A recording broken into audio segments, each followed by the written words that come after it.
How you doing, YouTubers? This is Galen. I'm here in Salem, Oregon, picking up a frozen load, and it's going to Denver, Colorado. I wanted to show y'all something, and I'm gonna point it out for a second, and I'm gonna give you time to think. And you know, of course, I'm not gonna hear your answer, but you know, just see if you see something that's a little different. So I'm gonna show you what is different or what is weird about this picture when you look at these two trailers. I'm gonna leave it here for a second and say to yourself, what is different about this? Okay, now if you look here, you see that my doors are still closed. If you guessed that, then you're correct. My doors on my trailer is still closed, and I am pulled all the way into the dock. All right. Now, this usually occurs when you have a frozen load. Okay. All right. So when you pick up, now some places, you know what they do is they take back into the dock, don't open your doors until we come get you. But then you have places like this where you can back all the way into the dock. Of course, you know, as you see, tandem slid all the way to the back. You know, also here, you know, that's like a requirement. You have to pull your tandems all the way to the rear. All right, but you're able to back into the dock all the way in with your doors closed because they're able to open them up from the inside. Okay, so that's how some of these places with frozen loads are. The reefer right now is set at -10. Okay, so I just wanted to show y'all this quick video to let y'all know that each shipper is different. All right, you'll never go somewhere different and it'll be designed the same. You know, some of them will say, you know, just back in and you can have your tandems all the way to the front. They don't care. But some places, you know, you have to have your tandem slid all the way to the rear. So like I said, I just wanted to show y'all that. Like I said, I don't know how heavy this load is. I think it's about 36,000. So, you know, I'm going across the 80. It shouldn't be that bad, you know. These trucks have really good pulling power. So that's one thing I do give big ups on. But no, yeah. But that's just how they do it here, because, you know, I guess, you know, in here behind this door is a freezer. All right, so I guess when they open it, your temp don't lose, your box don't lose temperature. You know, the temperature on it doesn't raise. All right, now another thing, all right, before I even finish off, another thing that I just thought of. Okay, this is what I recommend for some drivers. Okay, when you are delivering, okay, when you are delivering, for example, when I deliver this load, all right, when they start unloading your trailer, turn your reefer off. Okay, now I know it's not your fuel, you know, but at the end of the day, you know, just try and save your company some money, you know. Some of us, we don't care, you know, we'll don't cruise control, you know, whatever, you know. But if you're pulling a reefer and you feel that forklift inside your trailer, there's no need for you to have this box open, because your load is at -10. Like, once I open this door at where I'm delivering at, it's gonna go from -10 to probably about 15 degrees, 20 degrees. Okay, it's been sitting at -10. This load right here gonna be sitting at -10 continuous for the next 2 days. I gotta travel about 1,500 miles, 12 to 1,500 miles to Denver.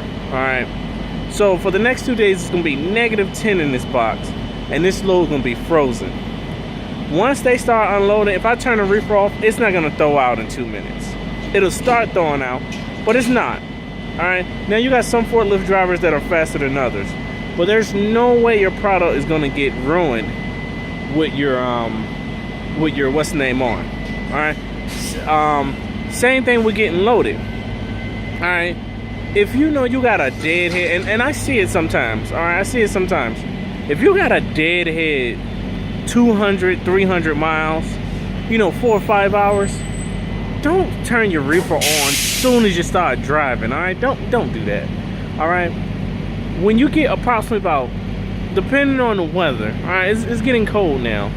So you can go about 30 to 45 minutes before your destination and turn your reefer on, set it, and it'll be probably ready before you even get there. Now, if it's 100 degrees outside, I recommend about an hour. But it takes probably about an hour for this box to get to almost any temp.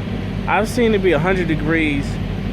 I've set it for, 0 degrees, and it was at 75, and it got to like 20 in like 30 minutes. All right, 30, 40 minutes, all right? So now the winter time about to come, but I see it where, and I seen it because, I used to drive for big box companies. When you get empty and you get your next dispatch, and it'll say pre-cooled trailer, some of y'all got the Qualcomm, some of y'all got the PeopleNet.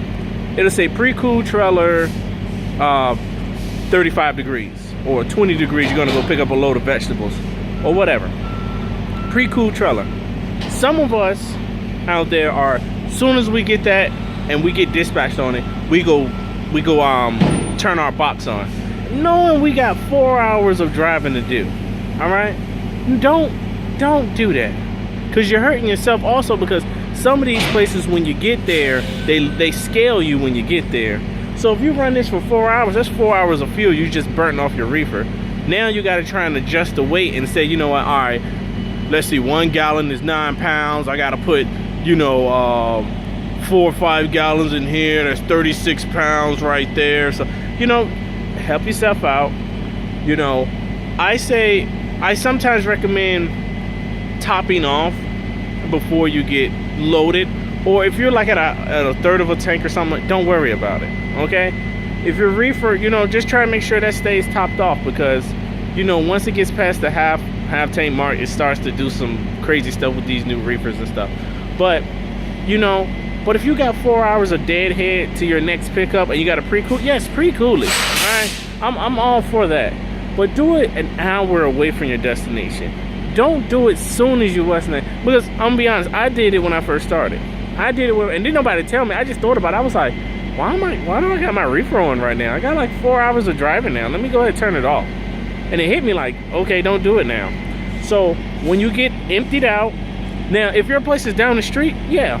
But if you're, I've done it where I delivered in one place and I've had the deadhead, 3 hours to my next. So I drive 2 hours with the box off. Save that fuel, because you save fuel. That's also saving time at the fuel station instead of having to put. I mean, yeah, it's 1, 2, 3 extra gallons, but it's time.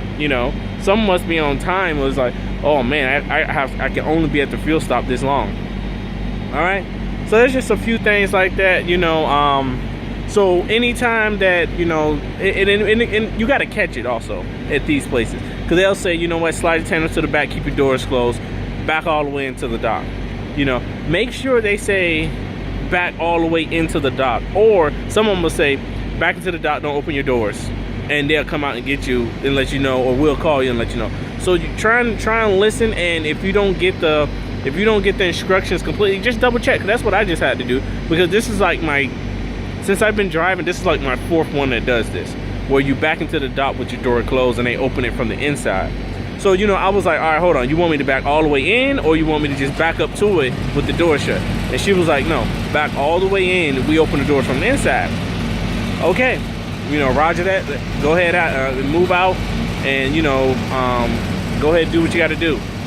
All right. But other than that, if you're a driver, once again, thank you for what you do out there. Remember, you're the reason why America, is going round and round, and be safe. Be safe out there, and God bless, and talk to you later.